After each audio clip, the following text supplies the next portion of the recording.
अतिवृष्टीच्या निर्णयाची होळी करून शेतकऱ्यांसह खासदार संजय देशमुख यांनी चटणी भाकर खाऊन साजरी केली दिवाळी। अतिवृष्टीमुळे शेतकऱ्यांचे मोठे नुकसान झाले असून शासनाने जाहीर केलेल्या निर्णयाविरोधात दिग्रस येथील तहसील कार्यालयासमोर खासदार संजय देशमुख यांच्या नेतृत्वाखाली शेतकऱ्यांनी जोरदार आंदोलन केले। या ठिकाणी शासनाच्या निर्णयाची प्रतिकात्मक होळी करण्यात आली। शेतकऱ्यांच्या दुःखात सहभागी होत खासदार संजय देशमुख यांनी कार्यकर्त्यांसह तहसील कार्यालयात आंदोलन करत चटणी भाकरी खाऊन दिवाळी साजरी केली। या कृतीतून त्यांनी शेतकऱ्यांच्या वेदना जाणून घेतल्या आणि शासनाने तात्काळ मदतीचा निर्णय घ्यावा अशी मागणी केली। यावेळी मोठ्या संख्येने शेतकरी, कार्यकर्ते व नागरिक उपस्थित होते। आंदोलनादरम्यान घोषणाबाजी करत शेतकरी वाचवा शेती वाचवा अशी हाक देण्यात आली। या ठिकाणी काळी दिवाळी आपण साजरी करणार आहोत। आपल्या सर्वांना माहिती आहे की या सरकारने अनेक घोषणा केल्या, अनेक पॅकेज दाखवण्याचा प्रयत्न केला, परंतु शेतकऱ्याला जी खरी मदत या ठिकाणी मिळाली पाहिजे त्या मदतीचा एक दमडा सुद्धा आमच्या शेतकऱ्याच्या खात्यामध्ये अजून सुद्धा जमा झालेला नाही। या यवतमाळ जिल्ह्यामध्ये सर्वात जास्त शेतकऱ्याचं नुकसान झालेलं आहे। तुम्ही आम्ही आकडेवारीवरून पाहिलेलं आहे आणि महाराष्ट्रात जी आकडेवारी आहे त्या आकडेवारीमध्ये यवतमाळ जिल्ह्याचा जो रिपोर्ट गेलेला आहे ते सर्वात जास्त शेतकऱ्याचं नुकसान जर अतिवृष्टीमुळे झालं असेल तर यवतमाळ जिल्ह्याचं झालं असं आकडेवारी आहे। परंतु दुर्दैव आपला असा आहे, ज्या दिवशी जीआर निघाला त्या दिवशी जीआर पाला आणि दिग्रजचं नावच त्या जीआर मध्ये नव्हतं। पालकमंत्री झोपला होता का? पालकमंत्री काय करून राहिले? कॅबिनेट मध्ये हे चर्चा झाली, त्या चर्चेमध्ये जीआर त्या ठिकाणी कायम करण्यात त्या ठिकाणी आला होता। त्यावेळेस दिग्रजचं नाव नव्हतं। जेव्हा आम्ही जीआर पाहिला तेव्हा आम्ही कलेक्टरशी चर्चा केली की जीआर मध्ये दिग्रजचं नाव का नाही, उमरखेडचं नाव का नाही, महागावचं नाव का नाही। या राज्याचे कृषी सचिव आहे त्यांना मी फोन लावला, त्यांना विचारलं की बा आमच्या या दिग्रजचं नाव का नाही। त्यांनी सांगितलं की चुकीनं राहिलं। मी म्हटलं चुकीनं कसं राहू शकते? जीआर पूर्ण महाराष्ट्रामध्ये तुमच्या साईडवर या ठिकाणी उपलब्ध झालेला आहे। कलेक्टरनी सांगितलं की मी ताबडतोब तसा प्रस्ताव पाठवतो आणि आपल्या सर्वांचं दुर्दैव आहे की ज्या मतदारसंघाचं नेतृत्व तुम्ही करता त्याच्यामध्ये दिग्रस तालुका वगळला तरी तुम्ही एक शब्द टुकार सुद्धा म्हणत नाही। हे तुमच्या आमच्या सर्व शेतकऱ्यांसाठी दुर्दैवाची गोष्ट आहे। आपण सर्वजण म्हणतो भारत कोणता देश आहे? इतका मारणार आले का आता कृषी प्रधान देश म्हणलं तर? आता हे व्यापारी प्रधान देश झालेला आहे, हे पुढारी प्रधान देश झालेला आहे, हे अधिकारी प्रधान देश झालेला आहे। एक तरी बिल्डिंग दिग्रस मध्ये तुम्हाला दिसते का एखाद्या शेतकऱ्याची? हे सर्व शेतकरी बांधवांना या ठिकाणी वाऱ्यावर सोडलेला आहे। परंतु हिंमत आपण सर्वांनी ठेवली पाहिजे आणि शेतकरी बांधवासाठी हे लढा देण्यासाठी आपण या ठिकाणी सुरुवात केली पाहिजे। माननीय राज्याचे मुख्यमंत्र्यांना घोषणा केली होती की कोरा सातबारा, कोरा सातबारा, कोरा सातबारा, संपूर्ण कर्जमाफी दिली म्हणून। अजून कोणती वेळ त्या ठिकाणी पाहून राहिलेला आहे? अजूनही वेळ निघाली नाही का? शेतकरी एवढा संकटात सापडल्यानंतर सुद्धा कर्जमाफीची टुकार घोषणा सुद्धा या ठिकाणी होत नाही। कोणत्या इलेक्शनची मुख्यमंत्री वाट पाहून राहिले की इलेक्शन आलं त्याच्या अगोदर आम्ही या ठिकाणी कर्जमाफी देऊ। परंतु आज शेतकरी चिडलेला आहे, शेतकरी संकटात आहे, जे दिवाळी आहे। शेतकऱ्याला असं वाटलं की आपल्या मुलाबाळांना आपण कपडे कसे घेऊ, आपल्या मुलाबाळांना या ठिकाणी कर्ज एवढं झालेलं कर्ज कसं फेडता येईल, दिवाळी कशी साजरी करू, एवढा आर्थिक विवंचनेत आपला शेतकरी सापडलेला आहे। परंतु शेतकरी यांच्या पाठीमागं, शेतकऱ्याच्या पाठीमागं कुठे सरकार उभं झालं पाहिजे असं वाटलं होतं। परंतु आपल्या सर्वांचं शेतकरी बांधवाचं दुर्दैव आहे की हे जे सरकार आहे हे व्यापाऱ्याचं सरकार आहे, हे अधिकाऱ्याचं सरकार आहे, पुढाऱ्याचं सरकार आहे।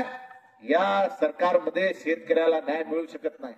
31,000 कोटीच्या घोषणा या ठिकाणी मुख्यमंत्र्यांनी केल्या। खरं पॅकेज काय?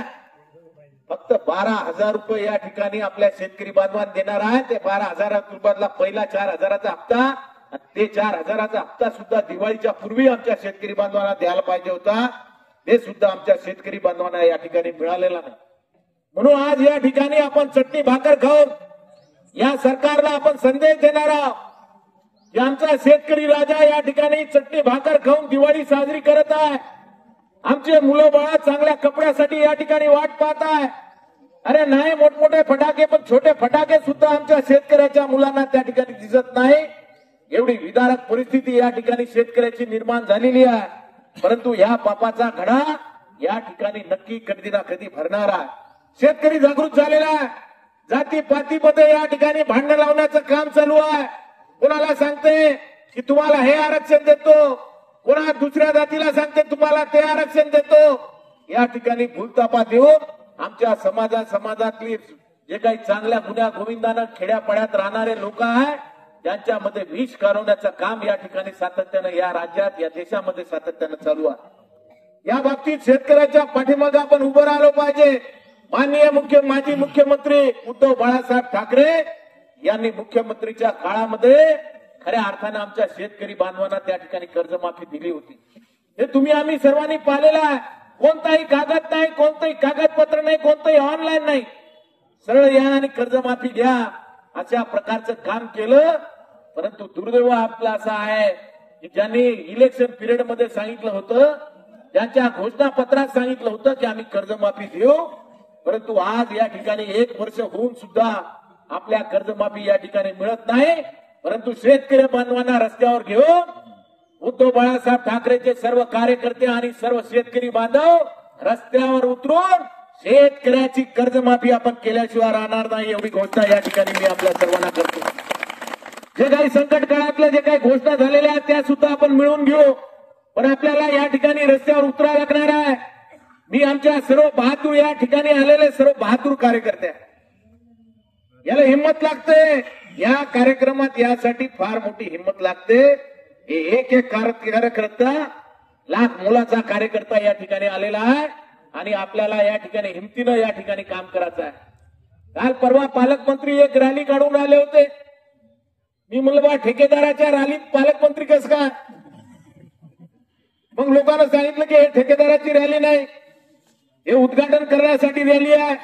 मी म्हणलं याच्यात 75% ठेकेदारच दिसून राहिले, एक तरी कार्यकर्ता दिसत नाही. बिना वर्क ऑर्डरच्या या ठिकाणी चालू आहे. जे काही गोंधळ या ठिकाणी सातत्यानं चालू आहे. अरे या दिग्रस मधले जे रोड आहे ते आपल्या गावातले पांढर रस्ते तरी चांगले आहे, इतकं खराब रोड या ठिकाणी या दिग्रस मध्ये या ठिकाणी प्रचंड भ्रष्टाचार आहे, प्रचंड या ठिकाणी वेगवेगळ्या पद्धतीनं चाललेला आहे. परंतु आपण 1 वर्ष वाट पाहिली. आपल्याला वाटलं की सामोपचाराने या ठिकाणी हे सरकार सर्व जाती धर्माच्या लोकांसाठी सर्व लोकांसाठी काम करेल. परंतु आता जोपर्यंत आपण रस्त्यावर उतरणार नाही, आंदोलन करणार नाही, तोपर्यंत आपल्या लोकांना न्याय मिळणार नाही. ही भूमिका आता स्पष्ट झालेली आहे आणि त्या भूमिकेच्या माध्यमातून या ठिकाणी आपण काम करणार आहोत. आज या महाराष्ट्रात 8 लाख कोटीचं कर्ज या ठिकाणी करून घेतलेलं आहे आणि जे काही पद्धत चालू आहे ती एक वेगळ्या प्रकारची पद्धत या ठिकाणी चालू आहे. परंतु संघर्षाच्या लढाईमध्ये तुम्ही आम्ही सर्वजण या ठिकाणी चांगलं काम करू आणि चांगलं काम करून आपल्या शेतकरी बांधवांना या ठिकाणी न्याय मिळवून देऊ. आमच्या सर्व कार्यकर्त्यांना आता अनेक लोक या ठिकाणी सांगत आहेत की वेगवेगळ्या समाज बांधव आपण सर्व एकत्रित येऊन या दिग्रसचा जे काही सातत्यानं लढा आपण या ठिकाणी देऊन राहिलेला. आज यवतमाळ आणि वाशिम जिल्ह्यामध्ये प्रत्येक तहसीलवर या ठिकाणी काळी दिवाळी साजरी होत आहे आणि चटणी भाकर आमच्या शेतकरी बांधवांना घेऊन आम्ही प्रत्येक तालुक्यात हे आंदोलन या ठिकाणी उभं केलेलं. या आंदोलनाची हे पहिली सुरुवात आहे. अजून रास्ता रोको असो, बाकीच्या गोष्टी असो, कलेक्टरला घेराव असो, कोणत्याही गोष्टी असो, आमच्या शेतकरी बांधवांना आम्ही या ठिकाणी वाऱ्यावर सोडणार नाही. शेतकरी बांधवाच्या पाठीमागे आम्ही खंबीरपणे या ठिकाणी उभं राहू आणि आमच्या शेतकऱ्या बांधवांना या ठिकाणी न्याय मिळवून देऊ हे सुद्धा या ठिकाणी सांगतो. या ठिकाणी आमच्या सर्व कार्यकर्त्यांना एकच सांगू इच्छितो की आपण या संघर्षाच्या लढाईमध्ये लढा दिला पाहिजे. आपण रस्त्यावर उतरलं पाहिजे. आपल्या शेतकरी बांधवाच्या पाठीमागे उभं राहिलं पाहिजे आणि आपल्या शेतकरी बांधवाला असं वाटलं पाहिजे की कोणीतरी एखादा पक्ष आहे की जे आपल्या पाठीमागे या ठिकाणी खंबीरपणे उभा आहे आणि आपल्या या सुखात असो दुःखात असो कोणत्याही अडचणीत असो हा पक्ष आपल्या पाठीमागे उभा राहणार आहे. अशा प्रकारचा भास सुद्धा या ठिकाणी करण्याचा काही मंडळी भारतीय जनता पार्टीचे लोक प्रयत्न करून राहिले. परंतु लोकांना आता या ठिकाणी लक्षात आलेलं आहे की भारतीय जनता पार्टी आणि शिंदे गट आणि या ठिकाणी अजित पवार गट हे सातत्यानं या देशातील या राज्यातील तमाम सर्व जाती धर्माच्या लोकांना भूततापा देत आहे. शेतकऱ्यांना या ठिकाणी वाऱ्यावर या लोकांनी सोडलेला आहे. म्हणून हा लढा तुम्ही आम्ही मिळून या ठिकाणी सातत्यानं देऊ. आता आपण या ठिकाणी चटणी भाकर खाऊन या ठिकाणी काळी दिवाळी या ठिकाणी आपण साजरी करू. आमच्या सर्व कार्यकर्त्यांना एकच सांगू इच्छितो की मुश्किल कुछ भी नहीं है, मुश्किल कुछ भी नहीं है इस दुनिया में. तू जरा हिम्मत तो कर, ख्वाब बदलेंगे हकीकत में, तू जरा कोशिश तो कर. आंधियां सदा रहती नहीं, मिलेंगे तुझे मंजिल तेरी, मगर तू तर जरा कोशिश तो कर, कोशिश तो कर, कोशिश तो कर.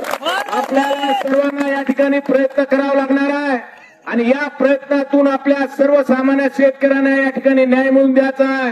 ही लढाई आजची नाही, ही लढाई आपण कायमस्वरूपी या ठिकाणी लढणार आहोत आणि आमच्या शेतकरी बांधवांना आपण न्याय मिळवून दिल्याशिवाय आणि कोरा 7-12 केल्याशिवाय आपल्याला या ठिकाणी स्वस्थ बसणार नाही. आमचे सर्व पत्रकार बांधव या ठिकाणी उपस्थित आहे.